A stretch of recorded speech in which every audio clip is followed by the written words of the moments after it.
আসসালামু আলাইকুম ওয়া রাহমাতুল্লাহ। প্রিয় শিক্ষার্থী বন্ধুরা, আশা করি সকলে ভালো আছেন।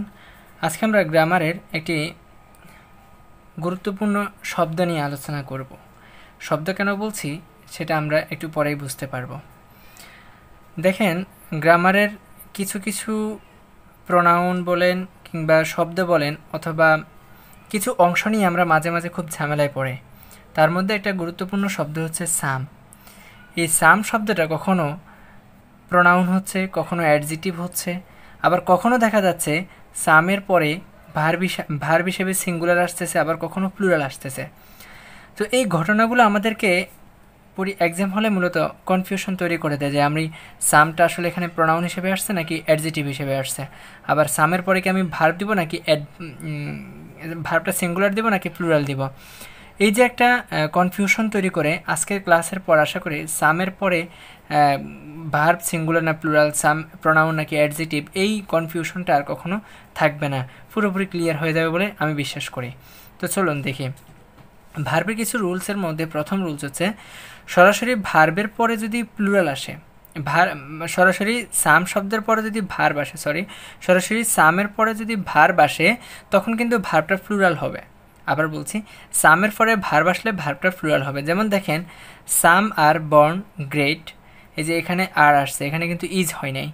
সাম আর্ন গ্রেটনেস, তাহলে এখানে যেটা বোঝা যাচ্ছে সামের পরে যদি সরাসরি ভার্ব আসে তাহলে সেটা কি হবে, প্লুরাল, ভার্বের প্লুরাল ফর্ম হবে, অর্থাৎ ভার্বের সাথে এস বাই এস যুক্ত হবে না।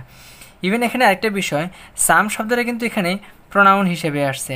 সাম এখানে কি হিসেবে আসছে, সাম আসছে এখানে প্রোনাউন হিসেবে। তাহলে আমার এক্সামে যদি বলা হয় যে সাম এখানে কোন পার্টস, তাহলে আমরা বলবো প্রোনাউন। তো আসলে আমরা আমাদের দ্বিতীয় রুলসে চলে যাই। দ্বিতীয় রুলসে আছে সামের পরে যদি নাউন আসে এবং নাউনটা যদি প্লুরাল ফর্মে হয়, কি সামের পরে নাউন আসবে এবং নাউনটা যদি প্লুরাল ফর্মে হয় তাহলে আমার ভার্বটাও প্লুরাল ফর্মে হবে। যেমন সামের পরে নাউন আসবে, আমি আবার বলছি সামের পরে নাউন আসবে এবং নাউনটা হবে প্লুরাল ফর্মে। সাম ড্রিমস, এই যে এখানে ড্রিম হচ্ছে, আমরা জানি ড্রিম হচ্ছে সিঙ্গুলার এবং ড্রিমস হচ্ছে সাথে যুক্ত, এটাকে প্লুরাল করে দিয়েছে। তাহলে ভার্ব সামের পরে নাউন আসছে, নাউনটা যখন প্লুরাল হলো তাহলে আমার ভার্বটাও কী হবে, প্লুরাল ফর্মে হবে। এখানে রিমাইন এবং রিমাইন্স আছে, তাহলে আমার আনসার হবে কি রিমাইন।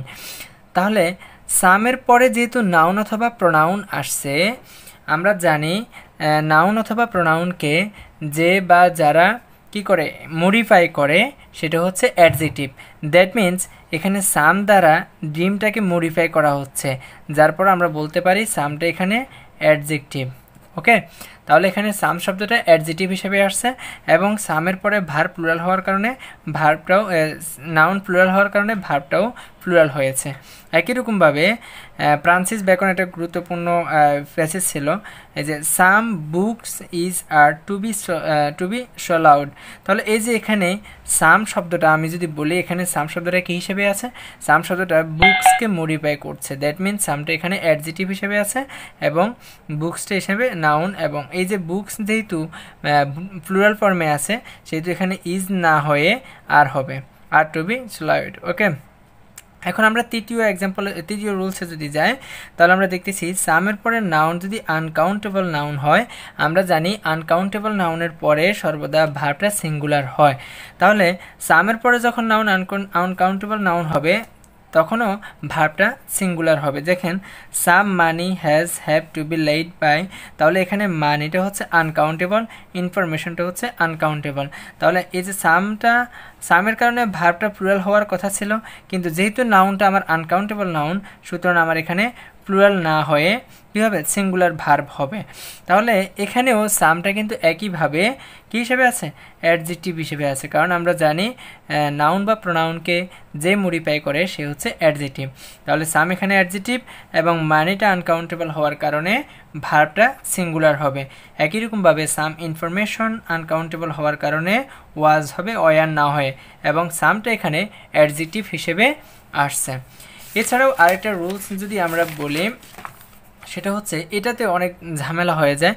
সাম অফ যখন হবে, সরাসরি সাম না হয় সাম অফ যখন হবে, আর সাম অফের পরে নাউন অথবা প্রোনাউন যদি প্লুরাল হয় তখন ভার্বটাও প্লুরাল হবে।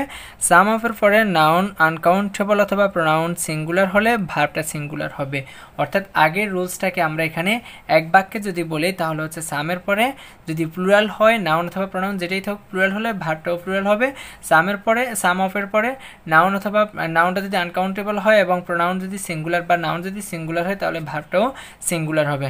যেমন এই যে সাম অফের পরে এখানে দ্যাম আসছে, আমরা জানি দ্যামের সাবজেক্টিভ ফর্ম হচ্ছে দে, আর দে হচ্ছে কি ভার্বের প্লুরাল ফর্ম এই হিসাবে, তাহলে ওয়ার হবে, এখানে ওয়াজ হবে না।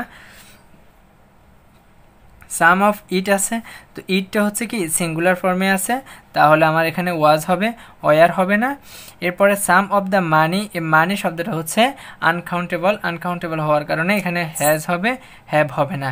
তাহলে আশা করি আমাদের সাম অফ এবং সামের যে নিয়মগুলো এগুলো ক্লিয়ার হয়েছে, এবং এই ক্লাসের পরে আশা করি সাম অফ এবং সাম নিয়ে আর কখনো আমাদের কনফিউশন তৈরি হবে না। ধন্যবাদ সবাইকে, আসসালামু আলাইকুম, সাথে থাকুন।